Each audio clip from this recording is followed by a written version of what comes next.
आपने अक्सर लोगों को ये कहते हुए सुना होगा कि बंदर हम इंसानों के पूर्वज हैं, जिसकी वजह से उनकी और हमारी खान पान की आदतें काफी हद तक मिलती जुलती हैं। लेकिन क्या आपने कभी इस बात पर गौर किया है कि अगर बंदर इंसान के पूर्वज हैं, तो वर्तमान समय में बंदर इंसानी रूप में तब्दील क्यों नहीं होते हैं? क्या बंदर को इंसानों का पूर्वज मानना सही है, या फिर हम सालों से एक थ्योरी को गलत समझकर आगे बढ़ रहे हैं? आज की इस वीडियो में हम इसी सवाल का जवाब जानने की कोशिश करेंगे। तो आइए शुरू करते हैं ये मजेदार सफर, इंसान के पूर्वजों का क्रमिक विकास। यह एक ऐसा सवाल है जिसका जवाब जानने के लिए आपको अतीत के पन्नों में पीछे जाना होगा। धरती पर जीवन की शुरुआत एक कोशिका वाले सूक्ष्म जीवों से हुई थी, जो बीतते समय के साथ दो कोशिका और फिर बहुकोशिका वाले सूक्ष्म जीवों में परिवर्तित हो गए थे। ऐसे में इन बैक्टीरिया रूपी सेल्स की मदद से धरती पर जीवन की शुरुआत हुई और अलग अलग प्रजाति के जलीय व स्थलीय जीव अस्तित्व में आए थे। इन्हीं जीवों में से एक थे होमिनिडी, जिन्हें इंसान, बंदर और चिंपैंजी का पूर्वज माना जाता है। वैज्ञानिकों का यह मानना है कि बंदर और चिंपैंजी कभी भी हम इंसानों के पूर्वज नहीं हुआ करते थे, बल्कि बंदर, चिंपैंजी और इंसान एक तरह से पूर्वज कजिन हैं। यानी हम सभी के पूर्वज होमिनिडी थे। और यही वजह है कि इंसान, चिंपैंजी और बंदरों का डीएनए काफी हद तक एक दूसरे से मिलता जुलता है। लेकिन इसका ये मतलब नहीं है कि चिंपैंजी या बंदर मूल रूप से हमारे पूर्वज हैं, क्योंकि हमारी असल पूर्वज होमिनिडी थे, जिन्हें बदलते माहौल की वजह से क्रमिक विकास की जरूरत महसूस हुई और लाखों साल बाद उन्होंने इंसान का रूप ले लिया। दरअसल किसी भी जीव का क्रमिक विकास तभी होता है जब उसके आसपास के माहौल में परिवर्तन होता है, और उस परिवर्तन की वजह से जीव को भोजन व आवास की कमी महसूस होने लगती है। धरती पर इंसानों का अस्तित्व भी क्रमिक विकास के चलते ही आया था, क्योंकि उससे पहले पृथ्वी पर वह तमाम चीजें मौजूद थीं, जिससे हमारे पूर्वजों का गुजारा हो रहा था। अगर इंसान के पूर्वजों के जन्म की बात करें तो उसकी शुरुआत 65 मिलियन साल पहले डायनासोर्स के अंत के बाद हुई थी। उस महाविनाश में धरती से 90% जीवन पूरी तरह से खत्म हो गया था और सिर्फ जमीन के अंदर रहने वाले छोटे आकार के जीव ही जिंदा बचने में कामयाब हो पाए थे, जिनके शारीरिक ढांचे में बीतते वक्त के साथ बदलाव आया और उनका आकार बड़ा होता चला गया। ऐसे में पृथ्वी पर एक नई प्रजाति अस्तित्व में आई थी, जिन्हें प्राइमेट्स के नाम से जाना जाता है। प्राइमेट्स को ही स्तनधारी यानी कि मैमल्स जीवों की पहली पीढ़ी माना जाता है, जो शारीरिक आकार में बंदर के बराबर थे और उनकी लंबी पूंछ हुआ करती थी। यह प्राइमेट्स आमतौर पर पेड़ों पर रहना पसंद करते थे, जबकि भोजन के रूप में फल और बीज आदि खाते थे। ऐसे में समय बीतता चला गया और लाखों साल तक क्रमिक विकास के चलते प्राइमेट्स की पूंछ धीरे धीरे पूरी तरह से गायब हो गई, जबकि उनका शरीर पहले से ही ज्यादा लचीला और शक्तिशाली हो गया था। इसके साथ इन नए विकसित हुए जीवों के हाथ पैर भी लंबे और ताकतवर हो गए थे, जिन्हें द ग्रेट एप्स यानी पियरोलापिथेकस के नाम से जाना जाता है। द ग्रेट एप्स को मानव जीवन की शुरुआत की प्रथम कड़ी माना जाता है, जो भोजन की तलाश में न सिर्फ लंबी यात्रा करते थे, बल्कि काफी बुद्धिमान भी हुआ करते थे। एप्स अफ्रीका महाद्वीप के पूर्वी हिस्से में निवास करते थे और अपना ज्यादातर वक्त पेड़ों में बिताते थे, क्योंकि उस दौरान पेड़ों पर फल और बीजों की संख्या काफी ज्यादा हुआ करती थी।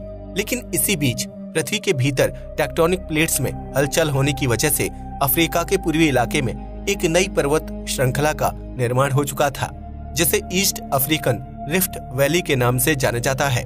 इस पर्वत श्रृंखला का निर्माण होने की वजह से मौसमी चक्र में बड़ा बदलाव आ गया था, क्योंकि पानी से भरे हुए बादल ऊंचे पहाड़ों को पार करके दूसरी तरफ नहीं पहुंच पाते थे। ऐसे में मानसून की भारी कमी की वजह से पूर्वी अफ्रीका के जंगल धीरे धीरे खत्म होने लगे, जिसके परिणाम स्वरूप वहां निवास करने वाले जीव जंतुओं ने पलायन करना शुरू कर दिया।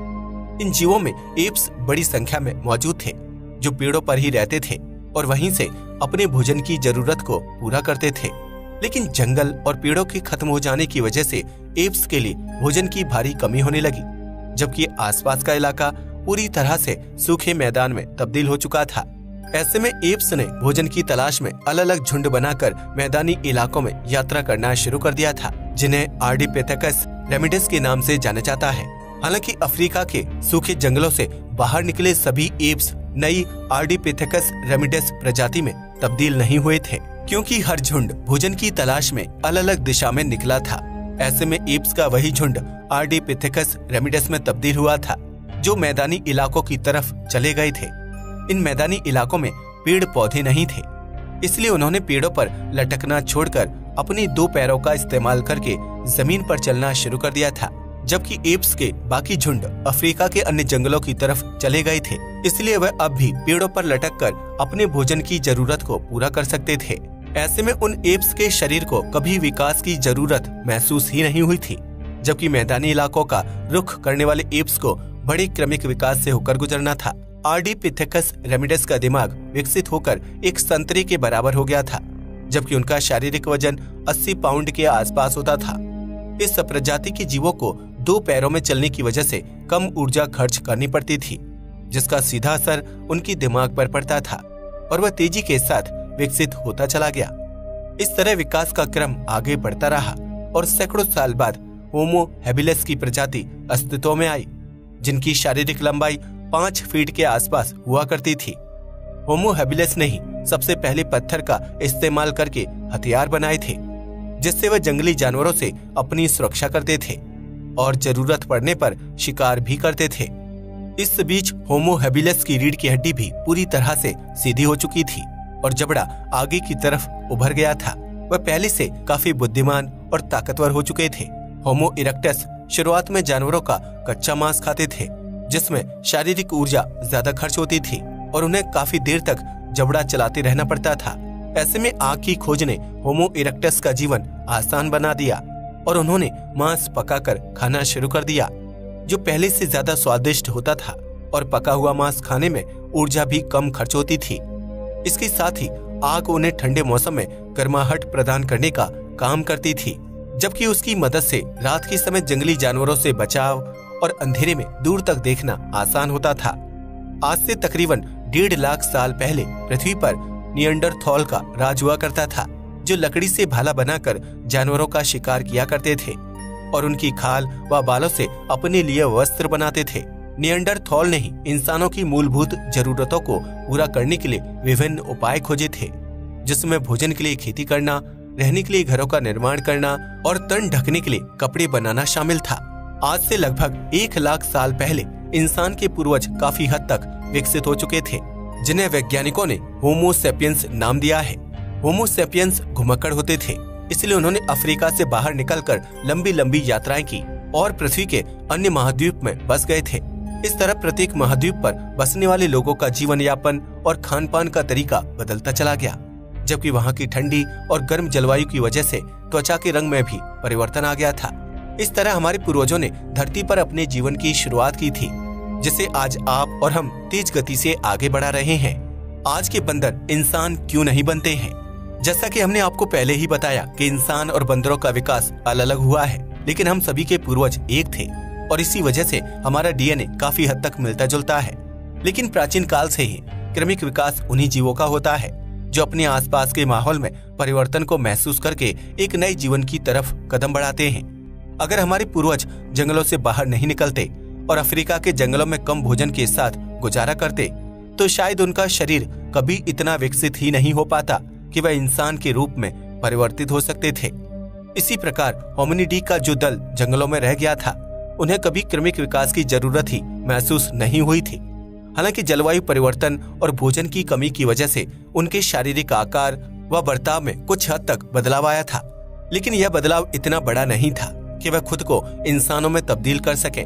इसी प्रकार आज के बंदर या चिंपैंजी को बदलाव की जरूरत महसूस नहीं होती है, क्योंकि उनके पास भोजन और आवास की कोई कमी नहीं है। उल्टा पहले बंदर और चिंपैंजी इंसानों से दूर जंगलों में निवास करते थे, अब उन्होंने शहरों में लोगों के आसपास रहना शुरू कर दिया है। इसे भी बंदरों और चिंपैंजी का क्रमिक विकास कहा जा सकता है, जिसमें उन्होंने अपनी आवासों में बदलाव कर इंसान के करीब रहना शुरू कर दिया है।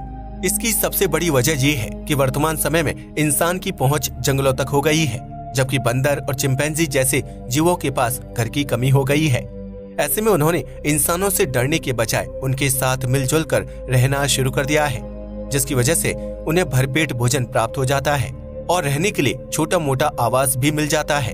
ऐसे में आज की बंदरों या चिंपैंजी को परिवर्तित होने की जरूरत ही महसूस नहीं होती है, जिसकी वजह से उनका शारीरिक ढांचा सालों से वैसे का वैसा है। लेकिन अगर भविष्य में कभी कोई प्राकृतिक आपदा आ जाती है या फिर जलवायु परिवर्तन होता है तो शायद बंदर और चिंपैंजी को भोजन व आवास की कमी की वजह से क्रमिक विकास की जरूरत महसूस हो।